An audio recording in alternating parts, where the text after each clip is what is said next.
Hello and welcome to WION Live Broadcast from New York City. I'm Susan Tefani, and these are the top headlines for this hour.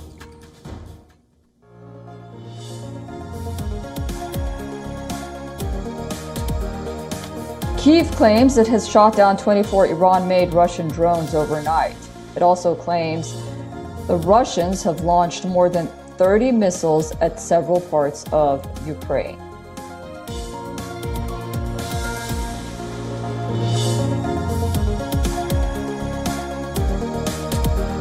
Families of Boeing MAX crash victims set to face the aerospace giant in a U.S. court. The hearing comes 4 years after crashes in Indonesia and Ethiopia killed 346 people.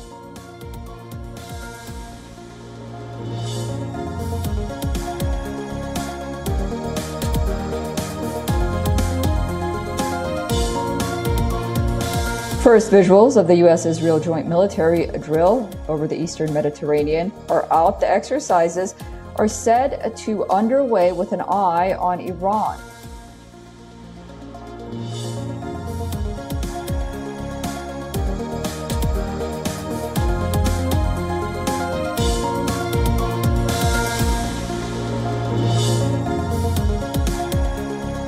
Another blow to the tech sector. German giant SAP says it will cut 3,000 jobs this year. This comes after IBM says it plans nearly 4,000 layoffs.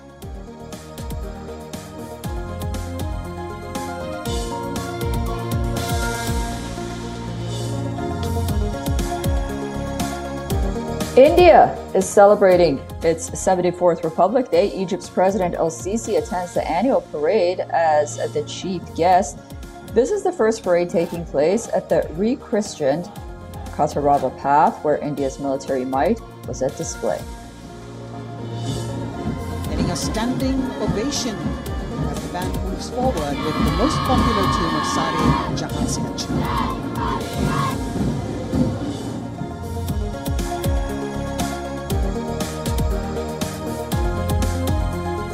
Former U.S. President Donald Trump declares himself as the winner of his own club championship, even though he did not participate in the first round.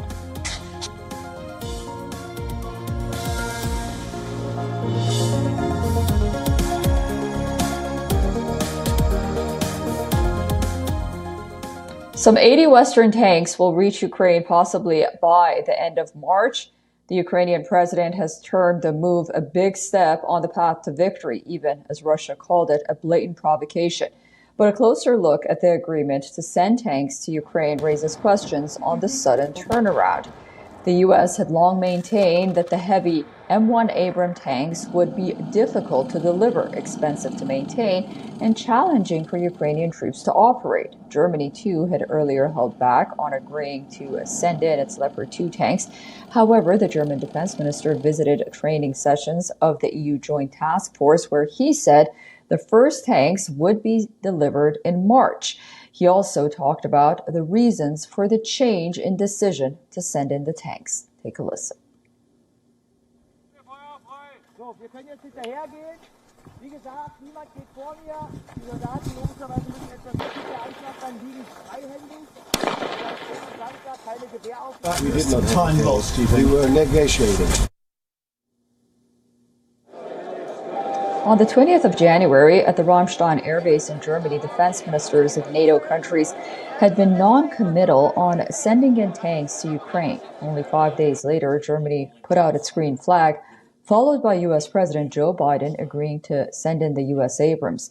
There's been much speculation on talks and equations between German Chancellor Olaf Scholz and the U.S. President on the matter, and what led to the final yes from both countries. Did Scholz tie his decision to Biden giving the nod first?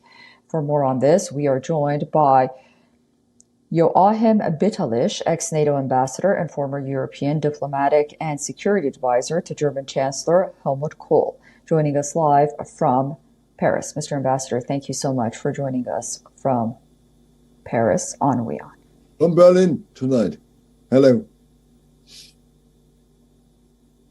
I'm talking to you from Berlin. From New York to Berlin.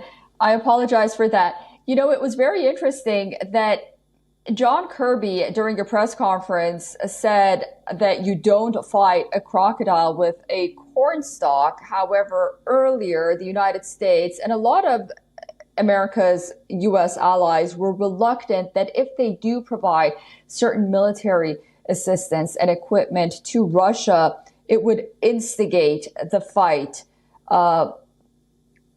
between Russia and Ukraine. However, at this point, it seems that everything is on the table when it comes to the war.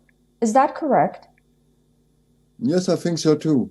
And what's the most important has been for the German Chancellor, at least, this is the strong coordination with Germany's most important allies, to begin with the US, this is normal, and then second with the French. And therefore, he has given his green light to form, let's say, 2 European battalions of Leopard's tanks handed over to the Ukraine.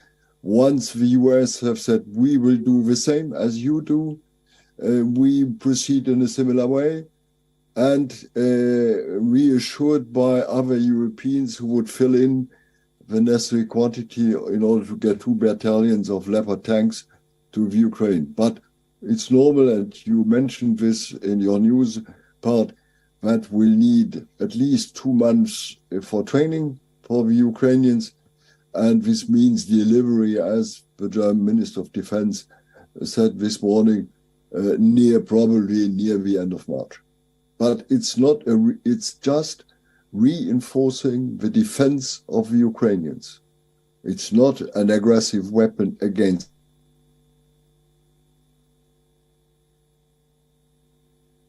Mr. Ambassador, the Ukrainians understandably said, thank you very much.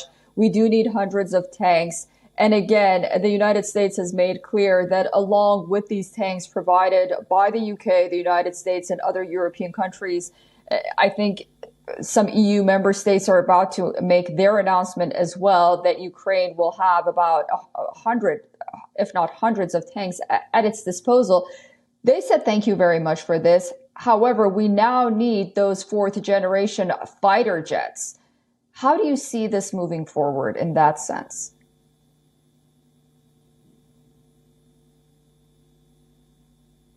Like Olaf Scholz is thinking about this request, the answer is a clear no.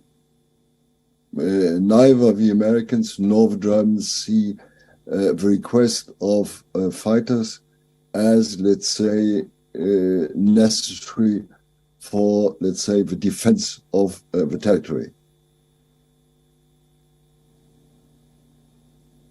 By the way, the Germans and others and the Americans have delivered now different sorts of ground-air defense weapons, and this should improve the defense of the Ukrainians. And therefore, in German, there's an old proverb saying, please leave the church in the middle of a village and don't change it to another place. And this means be honest and be clear, but don't ask too much to your allies. Because the allies are making their permanent assessment on, let's say, Ukrainian needs themselves. They listen to the Ukrainians, it's normal, but they do their assessment, let's say, permanently.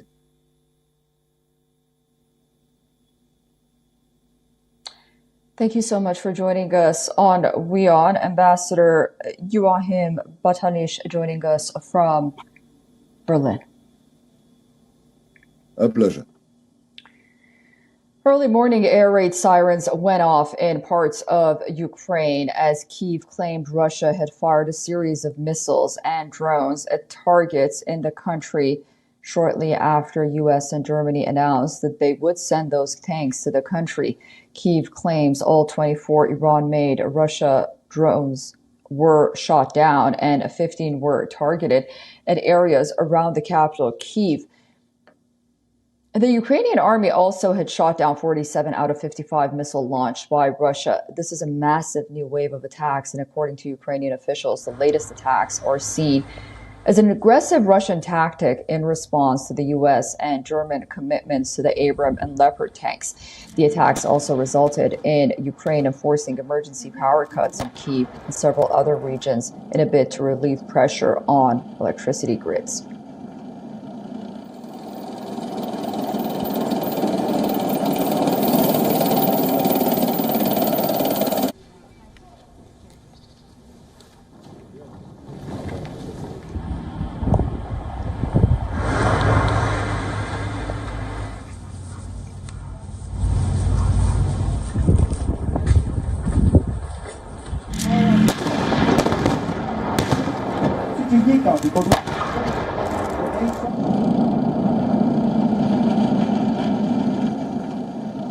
Meanwhile, in Kyiv, people took cover in underground metro stations. According to the mayor, one person was killed and two wounded when a missile hit a non-residential building.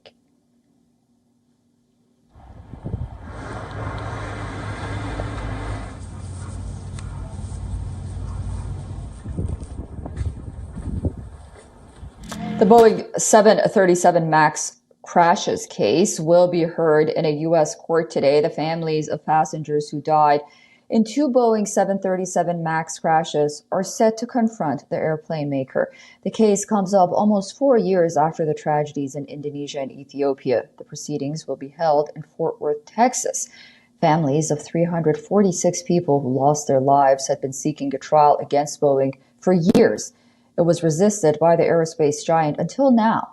Today's hearing is expected to include Boeing's entry of either a guilty or not-guilty plea in a criminal settlement. In October, the judge had ruled that the Department of Justice deferred prosecution agreement with Boeing and was negotiated in violation of the family's rights. The agreement says Boeing should pay $2.5 billion in fines and restitution in exchange for immunity from criminal prosecution.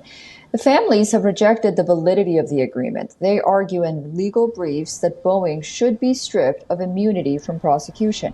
According to the U.S. judge's agreement, 346 people lost their lives because of Boeing's fraudulent and deceptive conduct towards the Federal Aviation Administration.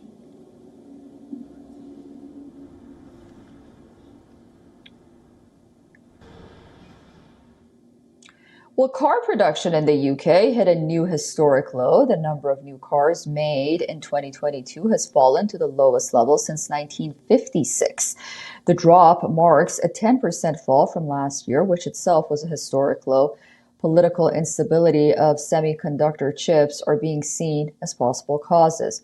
Over 775,000 units were sold in 2022, down 9.8% from 2021. Last year's figures show a 40.5% decline compared to pre-COVID levels. Car makers are concerned that the UK has not yet have a strategy to make the country competitive as a destination for manufacturing investment. The government says it's determined to ensure that the UK remains a top global location for car manufacturing, and manufacturers have maintained that a target of 1 million vehicles should be made in 2025. But experts say that getting to pre-pandemic levels would require major investment and new makers to come to the UK. Firms are worried that the UK is falling behind US and EU when it comes to offering states and manufacturers. UK's Society of Motors and Manufacturers say that the figures were also impacted by the closure of Honda factory in Swindon in July 2021. It added that the numbers were also affected by the fact that Vauxhall Astras is no longer being made in Ellesmere Port since April of 2022. The Society of Motor Manufacturers and Traders highlighted, however, that although 2022 was tough for car manufacturing, the UK still made more electric vehicles than ever before. Figures show record levels of electric cars were made in the country last year, with almost a third of all cars made fully electric or hybrid.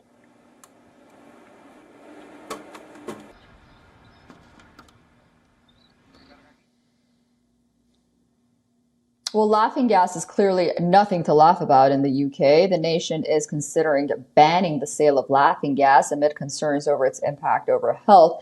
This is also part of a crackdown on antisocial behavior. Reports say the use of laughing gas could be criminalized unless a user has a legitimate reason for using it. The present law bans the deliberate supply of nitrous oxide or laughing gas for inhalation. However, the British Compressed Gas Association, known as the BCGA, wants a ban on all consumer sales. An independent council is carrying out a review of the misuse of drugs. The policing ministry wants the ban fast-tracked to April. Legislation would be likely by summer. The gas has been used as a painkiller and during childbirth. A ban has already been approved in the Netherlands due to health concerns. Laughing gas is said to slow brain and body responses and cause giggling fits. It has been linked in the recent past to nerve damage, paralysis, and even death. Quote, hippie crack, as it is also known, has also been reported as being highly addictive. Surveys say laughing gas is the most commonly used drugs among ages 16 to 24 in England after cannabis. Officials believe easy availability makes the gas popular among the youth. Many celebrities have been criticized for being pictured using the drug. A possible exemption could be for chefs who use it to chill or freeze food. It is also being used in products like whipping cream.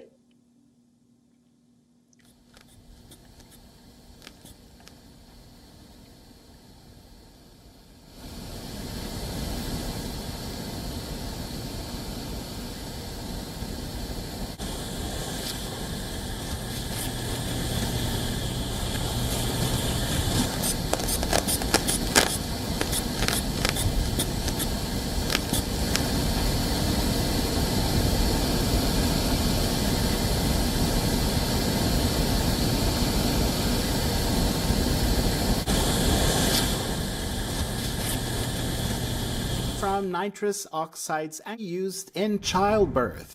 In some countries, women can use nitrous oxide in labor to help alleviate painful contractions during childbirth. More bad news from the beleaguered tech industry. IBM has announced that it will lay off 3,900 workers. German tech major SAP is to cut 3,000 jobs. IBM says it will cut 1.5 of its workforce. The U.S.-based firm that announced its fourth quarter result missed its annual cash target. However, it also beat revenue expectations in the fourth quarter. Layoffs are mainly linked to the spin-off of IBM's Kyndryl business. Stock markets also reacted to the news of IBM results and layoffs. The shares of the company fell 2% in extended trading yesterday in the U.S. stock market. IBM's software and consulting business growth slowed down sequentially in the fourth quarter as well. But cloud spending was a bright spot, with deals signaling doubling in 2022 for setting up services with partners such as Amazon.com's AWS and Microsoft's Azure. Facing recession in 2023, global tech giants are witnessing softness in demand. IBM in October flagged demand sliding in Western Europe, while peer Accenture noted weakness in consulting business. Cognizant Technology Solutions in November cut its 2022 forecast due to a pullback in contract. Meanwhile, German software company SAP also plans to cut 3,000 jobs, which is 2.5% of its global workforce, as the Germany software company looks to cut costs and focus on its cloud business. SAP is the latest tech company in the line to cut jobs after Alphabet's Google, Microsoft, and Amazon announced thousands of layoffs. The layoffs come after SAP reported a 30% revenue increase in its cloud business in the fourth quarter.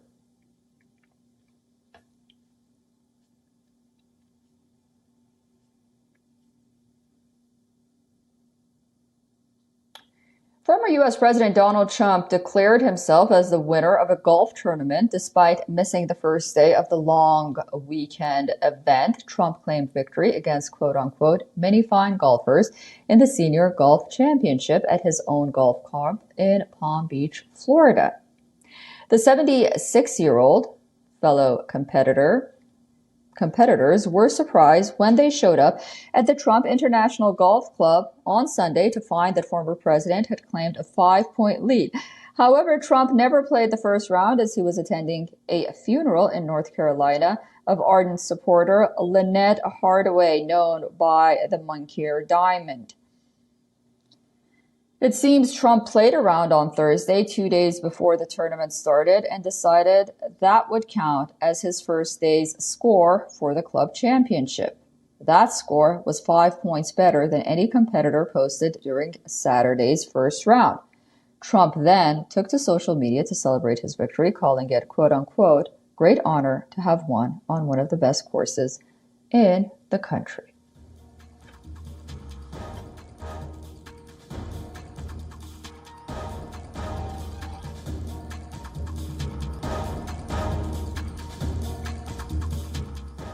India is celebrating its 74th Republic Day today. Egypt's President Abdel Fattah el-Sisi was the chief guest this year. He, along with India's President Draupadi Murmu, oversaw the grand parade at New Delhi's Kartav Path. Prime Minister Narendra Modi, Home Minister Amit Shah, and other dignitaries were also in attendance. Part of the grand parade today was motorcyclists from India's Corps of Signals performing daredevil acrobatic formations on the move. Take a look.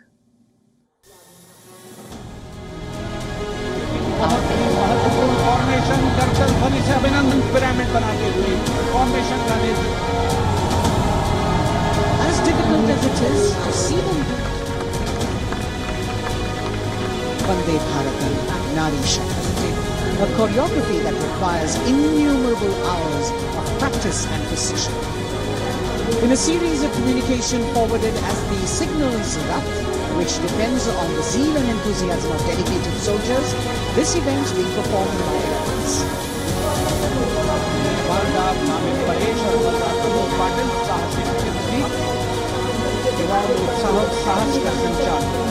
As we drew in the horizons, Havildar Durgesh Kumar and Havildar S.K. Jain are moving forward, and we've got the Lotus Formation now with 10 daredevils on a single motorcycle, making that